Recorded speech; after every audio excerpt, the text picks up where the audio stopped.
Salam saudaraku yang dikasihi oleh Tuhan. Kembali kita akan merenungkan firman Tuhan dengan topik sikap hidup yang benar di akhir zaman.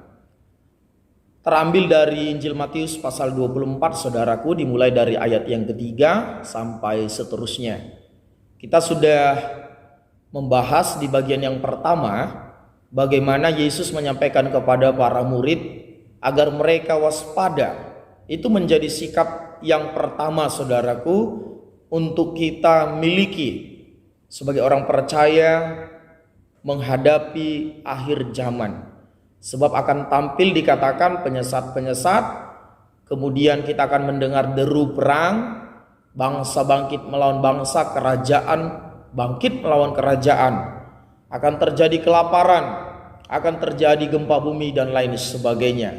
Dan harus diperhatikan, firman Tuhan di sana berkata, semua itu harus terjadi. Jadi saudara, tentu kita terus berdoa. Ya, berdoa Indonesia diberkati Tuhan, dunia diberkati Tuhan. Tetapi saudara yang dikasihi oleh Tuhan, firman Tuhan harus digenapi. Dunia ini akan terus bergoncang. Kesukaran demi kesukaran akan datang dan semakin hebat. Sampai pada akhirnya Allah sendiri yang melenyapkan langit dan bumi yang sekarang kita lihat.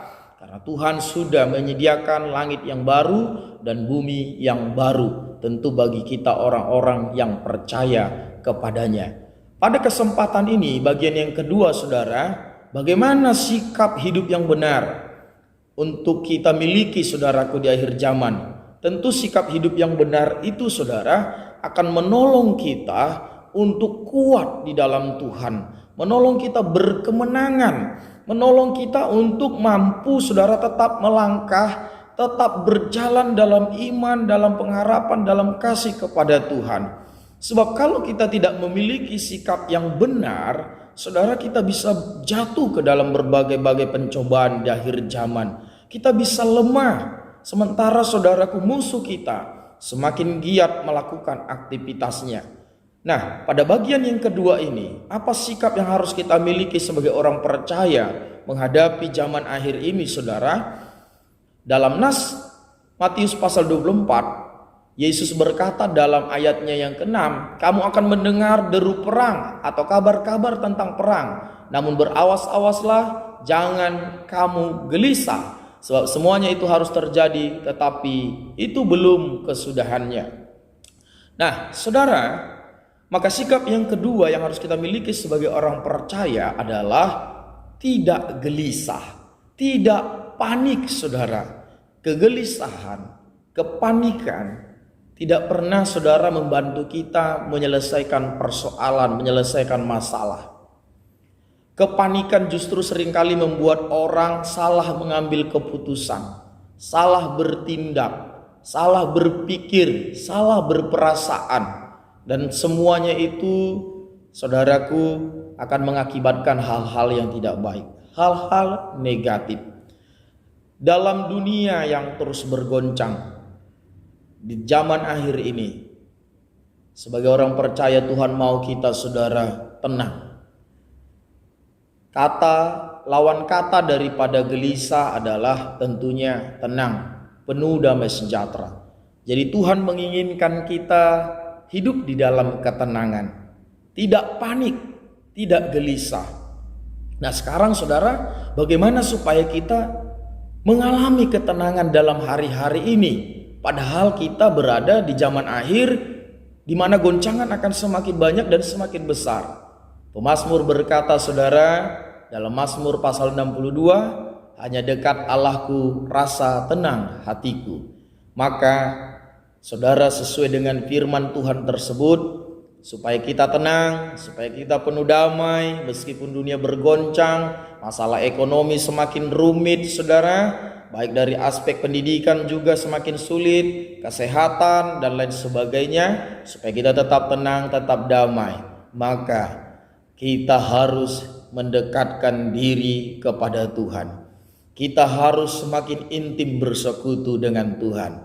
Mengapa? Karena hanya dekat Allah saja kita dapat mengalami ketenangan, mengalami damai sejahtera. Karena apa saudara? Secara logis dan teologis, Dia adalah Allah sumber damai sejahtera. Tentu orang yang dekat dengan Dia, intim dengan Dia, akan mengalami ketenangan, akan mengalami damai sejahtera di hatinya, meskipun dunia di sekitarnya sedang bergoncang. Dan kalau kita tenang, tentu kita akan terus dapat memperhatikan Tuhan. Tangan Tuhan sedang bekerja bagi kita. Kita akan terus dapat melihat perbuatan Tuhan yang ajaib.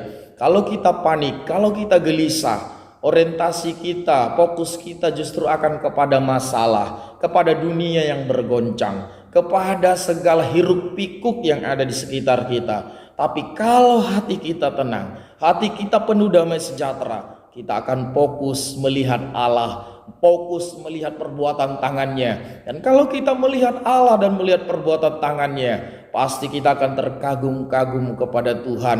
Dan itu akan mengakibatkan kita dapat mengucap syukur dalam segala sesuatu. Jadi saudaraku, renungan pada kesempatan ini, sikap hidup yang benar di akhir zaman adalah yang kedua, hidup tenang. Atau saudaraku, jangan gelisah. Jadi kalau kita gelisah, kalau kita panik, justru hal-hal negatif yang akan terjadi. Tapi kalau kita tenang, kalau kita penuh damai sejahtera, kita akan melihat Tuhan senantiasa, melihat perbuatan tangannya. Jadi bagaimana supaya kita tenang? Bagaimana supaya kita tidak gelisah, tidak panik?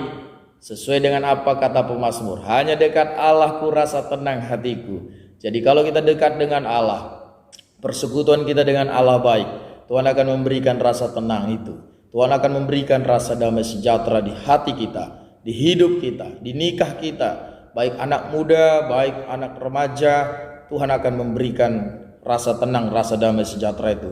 Jadi saudaraku, mari kita semua bergiat terus beribadah melayani Tuhan, dekatkan diri dengan Tuhan, jalin hubungan persekutuan yang baik dengan Tuhan, sebab kedatangan Kristus kali yang kedua sudah semakin dekat. Dan kalau kita mendengar deru perang di sana sini, mendengar saudaraku bencana-bencana alam di sana sini, itu memperingatkan kita kedatangan Yesus sudah sangat dekat. Berjaga-jagalah, berdoalah, dekatkan diri dengan Tuhan, jaga hubungan dengan Tuhan, supaya kita memperoleh hati damai sejahtera, hati yang tenang, dan kita berkemenangan. Tuhan menolong kita, Tuhan menyertai kita. Salam sejahtera bagi kita semua. Tuhan Yesus memberkati. Salam.